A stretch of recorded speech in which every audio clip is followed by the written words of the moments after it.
Guys, welcome back to the channel. So in this video we will speaking a little bit about the yoga and karma. What is yoga, how it's formed, and how it is showing the karma in our life. If you like this video, please thumbs up, share this with your friends. If you would like to be notified about similar videos in the future, please click that subscribe button with the bell notification on. Always you are welcome to comment what is the best part of this video. You have any questions, any suggestions, or what is your important meaning about the yoga or karma? You are always welcome to write down. And now let's dive right into the video.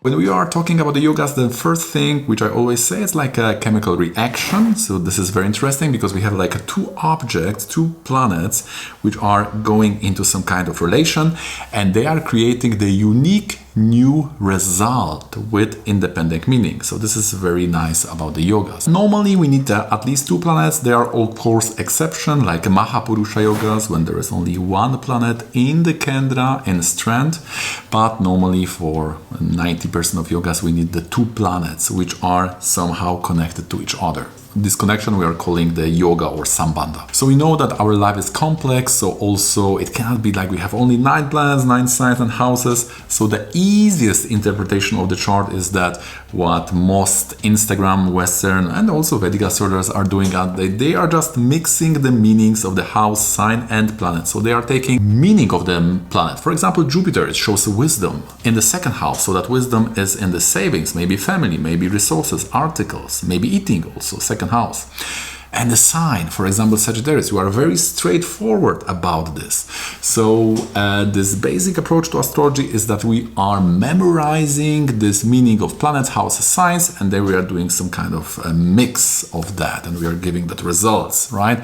So what is beautiful about the yoga is that we are going to the second level of the chart analysis when we are first of all getting this independent meanings, but we are also building the whole stories, how this chart is working in the dasha. So we also know that the planet in the house or sign is more just like position, but the yoga will be more about the action. So for a result, for the action, something is happening, we need the connection of two planets. And this is very nice about the Vedic astrology because there are texts, Shastra they are called, and they are written by the rishis, by the seers, and we have the names of the yogas, and just by derivation of the name we can get the results. For example, two yogas, Sarva Karya Siddhi Yoga, which is the Mercury Jupiter in one house. Sarva means all, Karya means action, Siddhi is perfection. So I'm getting perfection in whatever I do. Mercury and Jupiter, very beautiful yoga. For example, the next one will be the Pisacha Yoga. Pisacha is a kind of a ghost, and the Mars with Ketu shows this result. So when people have this yoga, this can give a person very impulsive. These people may have hard time to rest. They are very active at night. So all these meaning, and they are very much correlated to the name. So what is very interesting is that these Vedas are giving us the Lila, which is the story of these Devatas. And the names of the yoga, or the yoga themselves, they are connected to these Devatas. So we say that our life is like we are borrowing the parts of their Lila, of their story. So we are living like a gods here on the earth. And it's very important to know from whom I'm borrowing that part of my life. So therefore these yogas have correlation to the Devatas. For example, if you have a Mars and Saturn together, then it is bringing the death in our chart. It may be positive. You may work with death. You may help other people to understand death somehow. And this is because this Mars and Saturn is connected to the Yama yoga, and Yama is the god of death. So now we have connection to some person, and we are understanding what it can give in our life by studying the biography of these Devatas. And this concept of Devatas is also present in Western psychology in the Hillman tradition, who was the youngest, because he is giving that persona feature to this archetype. So there are archetypes, right? But they are also like personified. They are really living. And by understanding this model archetypes, we are also understand how this can manifest in our lives. And the word yoga is coming from the yuj, which means to unite two things, like in the Ashtanga yoga, Ashtanga, 8 parts of the yoga, this physical exercises. So we have also then the yama, niyama, asana, pranayama, pratyahara, dharana, and dhyana, these 8 parts of yoga, which help us to unite with the Brahman or the Absolute. Similarly, huge connect 2 planets connecting each other yoga and giving the independent results. And we say that this yoga is showing the action going on in our life in the dasha. So we have a karma, and this karma is distributed in time by the dasha. And what is distributed is the yoga. So we say that the planets are showing our karma. They are not influencing us. The Saturn is so far away, it's not really influence, it's more like a map. Right? The Jataka Parijata and Sharavari says that we are born in the specific time with the map. And from that map, we can see how our life is going. So there the planet is more describing what's going on. It's not that they're influencing, at least not by this vulgar physical energies. So then we have 3 types of karma. We have prarabdha, sanchita, and kriyamana. The sanchita is the whole karma, and what is left from this whole heap of karma, it's a prarabdha, and we are experiencing this prarabdha in this life. And also simultaneously we are creating a new karma, which is called kriyamana karma.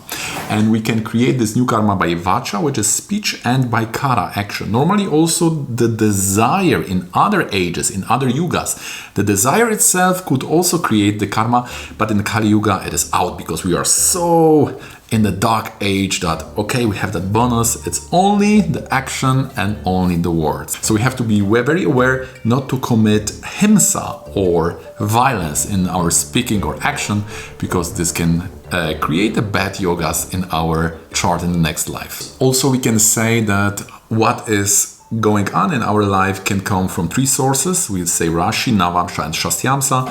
So Rashi is more about our desires. So if we want something, we are just going there. We are choosing something. We are walking there. We are traveling there. This is the Rashi very strong. The Navamsha means other people very strong, driven by the fate. So there is some, we may feel that there is something bigger force which doesn't allow us to enjoy life, or maybe even protecting us, so it can be also good.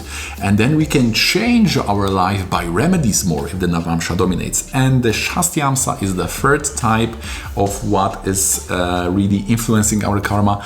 That means that we are continuing the past life. So we are doing very similar thing, or at least there is some very strong direct consequence of the past life. So we are following that. And what is the good thing is that all these things we can check in the chart. So for each individual, this will be totally different based on the position of your stars. And then we can say that there are 3 types of karma when it comes to how easy it is to remove. We have a Dritha, fixed signs, Taurus, Leo, Scorpio, Aquarius. Then we have the movable signs. This is Adritha. So it's easy to remove. If you have curse in a movable sign in Rashi Navamsha, easy to remove. If it's in Rashi, by the decision. If it's Navamsa, it's more by the mantras, but it is to remove. If it's in the dual signs, Gemini, Sagittarius, Virgo, Pisces, then it is a middle. It's not so easy. It can be removed. We have also the karma, which is personal, but we also have a group karma. This is very important in the Buddhist tradition. Like there are a group of people which have the specific karmas, and these are bounded by the country, by the constitution. So we are seeing the time of constitution, the chart at a specific time. Then we can see what's really going on in that group karma. This is mundane astrology. And also we know that, for example, we can take karma from other people by, for example, touch. If we touch other people or eat their food, then the Vedic texts say that we are taking that karma. Therefore, it is very auspicious to touch or to eat the food with the guru, because then the good karma is transmitted to you. So this is very interesting concept, because it is not just the law of karma, as we say, it's a law of karma, right? It only defines that conceptual connection, action, consequence, but more than that, it is like a substance which can be transmitted by various actions. So then the texts say that it's very important whom the guru is taking for a shishya or to the student, because just by initiation the guru is taking 1/6 of the sins of the student. Why 6th? Because the 6th house is the house of weaknesses in the chart. So we also know that we have 33% of free will. This is because we have this Upachaya houses, 3rd, 6th, 10, 11, Hari houses, and they are also said to be controlled by Brahma. And these houses, the lords of these houses and the lords in those houses is showing when we are really overdoing things, overthinking, we can cross that natural intuition, we can just take much more. So we can go against our own benefit, we can do mistakes in those houses. Also free will. So we can go against our nature in those houses. So therefore it's said that we have 33% of free will. And when we are interpreting the yogas, we need to take into consideration the kala, desha, patra, the time, the place, and the circumstances. For example, if someone is in jail, then our interpretation of the chart will be totally different. When we are, for example, kala, the time, right? So the vahana can mean the cars, the airplanes. So this is not what was happening 100 years ago. We know that there were some other type of airplanes based on the Shastra. And also we have the desha, the place, right? For example, there are places with higher income, much well off financially, right? So then the Dana Yoga will also mean something different. For example, the fair skin complexion, we have to compare it to the family. For example, the arranged marriage, how many percentage of arranged marriage is in the region, right? So if you have that yoga of arranged marriage and you are living in the places when this is more popular, then higher chance. If you are living in Western Europe when that is completely unpopular, then we can understand this in a different way. This can be through friends, through some kind of recommendation. So we have to filter that through this Kala, Desha and Patra. And what is beautiful about the yogas is that we can build the story of what's going on. For example, this is very prominent when we are learning the curses, because then we can see where is the trap, how the whole thing has started, the benefic, right? So where was the desire, when was the trap? And then we have the malefics, which are showing what will be the consequences. We can analyze those malefics from Aruda, from the Graha Aruda, and so on. But it is very important that by the yogas we can build the whole stories. And if we add to this dashas, which means we know in which time that specific mechanism is working and how, then we have this beautiful system of understanding what is going on in our life from that high metaphysical viewpoint. And we know that just like in the interpretation of the theological scriptures, Bible, Quran, or the Vedas. For example, in Quran we know there is a jihad. Jihad means the internal fight with your own evil. It doesn't mean that you are going to the war in the literal sense. So for these mystics, for the spiritual people, not the religious favor, fanatics, but for the real essence, spiritual, we know that this is the proper meaning. And similarly, in interpretation of the yogas, we have this literal sense and technical sense. So the literal is just, I'm reading in the text, okay, Mahapurusha Yoga is giving that.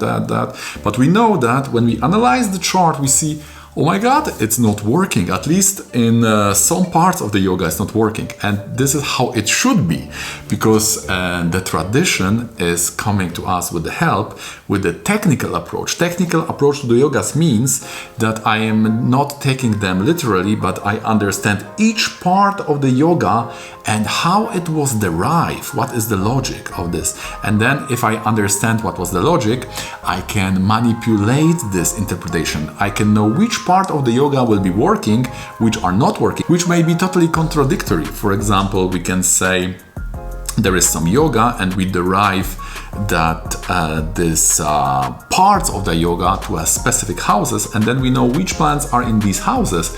Okay, this planet is supporting, so this will be active. Oh, here is malefic, so it will give opposite results. It will not give success, it will give a lack of success.